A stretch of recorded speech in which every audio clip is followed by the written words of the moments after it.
When contemplating talking about myself, I feel challenged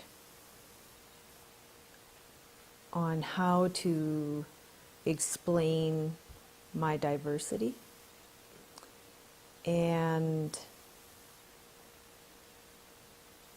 I understand and recognize that people who meet me now, people who I work with now, whether it be in the business world or the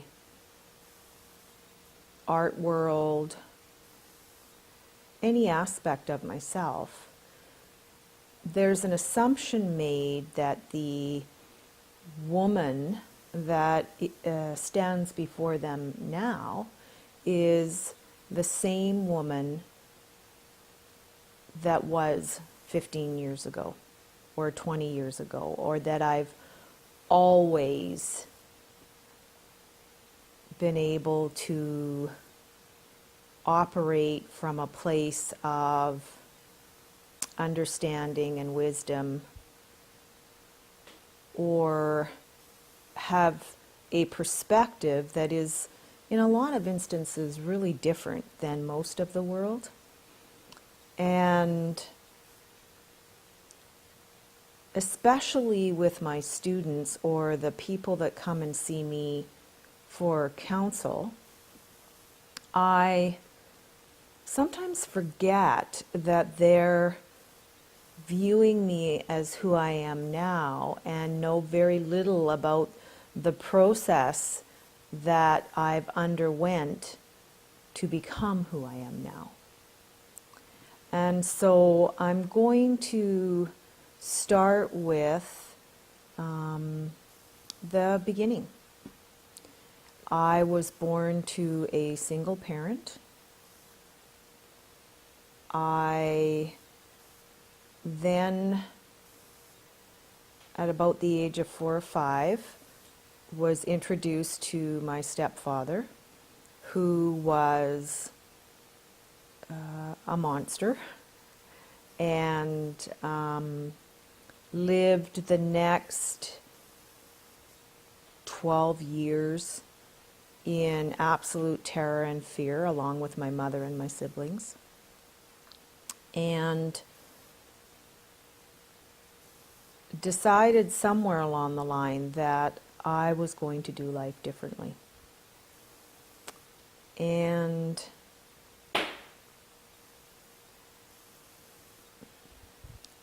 I don't know that I had any conscious idea on how I was going to do life differently.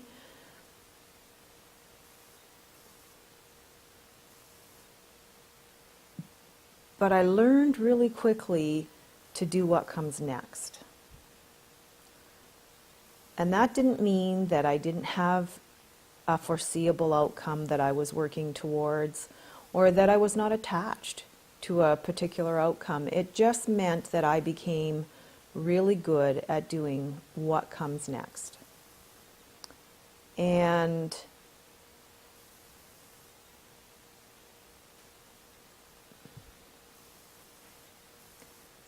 most of what came next was driven by fear.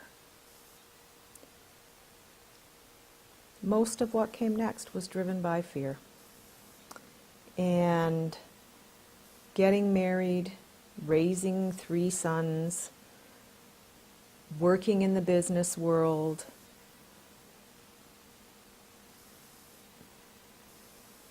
driven by fear. And at some point, my life made a turn where I realized that I was at a crossroads, and I could choose to continue with the belief system that I had, or I could look at other perspectives. And this was about the time that I went through an intuitive opening, and my psychic ability started to make itself known to me in a big way. I had psychic paranormal experiences from a very early age as a child, but had attempted, and quite successfully for the most part, to shut that part of me down. Every once in a while I would have an experience through my teenage and adult years, but nothing to any great extent, and nothing that I felt like I couldn't control or turn off. And heading into an intuitive opening after 15 to 20 years of a logical, analytical perspective on life, which served me well in the business community. I had worked in finance and human resources and business development and leadership roles, delivered programs, developed programs for training with all sorts of client groups, from the unemployed, youth at risk. I like change, and I would change up what I was doing on a regular basis within my career because my skill sets were transferable. I was caught off guard by the awakening of my psychic ability, and it threw me into a tailspin for a short period of time. And as I recovered and became more aware of the new skill sets that I had, and I learned to use those skill sets and partner them in my business life, in my training life, I came to realize that there's really no separation between the logical, analytical Ellen and the psychic Ellen. There's really no separation between the businesswoman and the artist.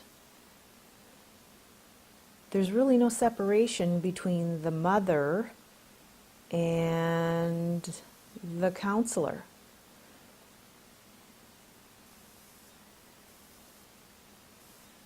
We are what we are, and we are what we are wherever we are, in whatever we do. And as I came to accept and appreciate all these parts of me, and also start to understand where we're powerless and where we're not powerless, or where I am powerless and where I'm not powerless, and use my intuitive abilities to guide me through the experiences that I had no control over. And a really good example would be the diagnosis of breast cancer. As a human being, you really don't have a lot of control over the diagnosis of any major illness. But you do have control over how you walk through those experiences and the decisions you make during those experiences. And what I found is that in my business, the running of my business and my decision making in my business, in my experience going through the illness of cancer, in my artwork, in my mediumship, in every part of who I am, the common thread is all of the parts of who I am. And I use the same skill sets regardless of what I'm doing.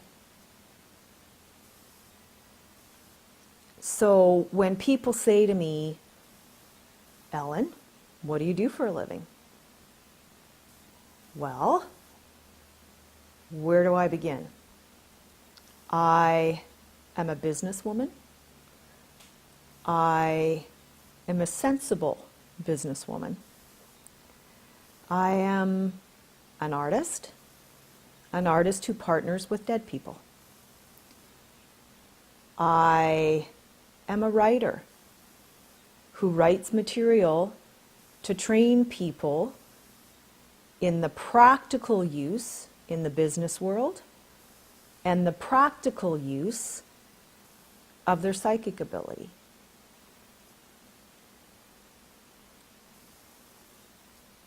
For me, there is no either or.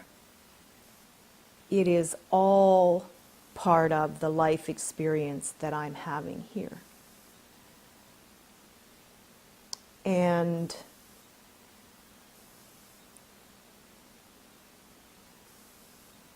I like the diversity. I enjoy the diversity. I believe the diversity is a benefit to those who I work with and those who I play with.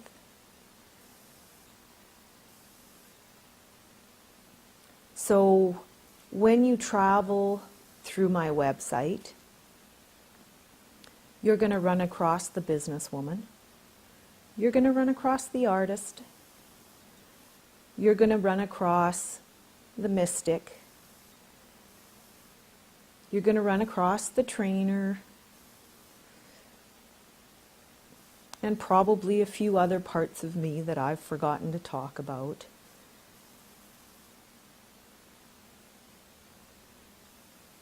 And I guess what I really want to say is that there's a lot of life experiences that have gone into making me the person that I am.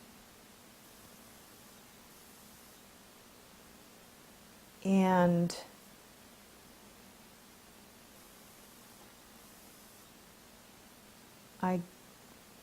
I guess what I want to say is don't give up. Don't give up. Whatever life experience you're going through, it's one experience in a series of experiences that come together to make up your life, to develop who you are.